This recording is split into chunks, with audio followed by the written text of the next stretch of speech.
Is France going to lift the block on the $300 billion in frozen Russian assets in Belgium? France has opposed unfreezing it to pay Ukraine and compensate the U.S. for its support. Is France going to lift its opposition to that?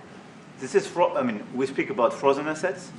We already used them to back precisely the loans negotiated at the G7.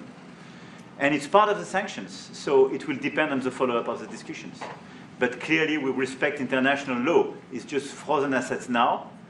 You can take the proceeds of the frozen assets, but you cannot take the assets themselves because it's not respecting international law, and we want to respect international law. How is one different than the other? If you can take the proceeds from it, how can you not take Because it's very different. You keep the assets, you take the proceeds because they are paralyzed in a certain way. You take the proceeds during the wartime, but you keep the assets, and it's part of the negotiation at the end of the war.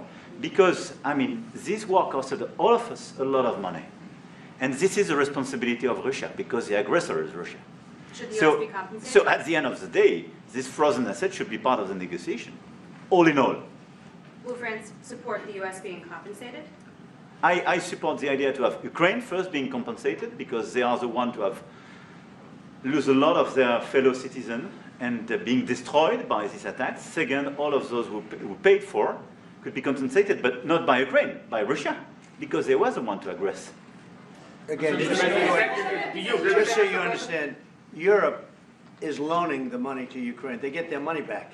No, in fact, to be frank, we paid. We paid 60% of the total effort, and it was through, like the US, loans, guarantee, grants, and we provided real money, to be clear. We have 230 billion frozen assets in Europe, Russian assets, but this is not as a collateral of a loan, because this is not our belonging. So they are frozen. If at the end of the day, in the negotiation we will have with Russia, they're ready to give it to us, super. It will be loan at the end of the day, and Russia will have paid for that. If you This is my believe wish. that, it's okay with me. Mr. President, If they get their money back, we don't, and now we do. But, that's We will only fight fair. both. Mr. President, do you think Russia should be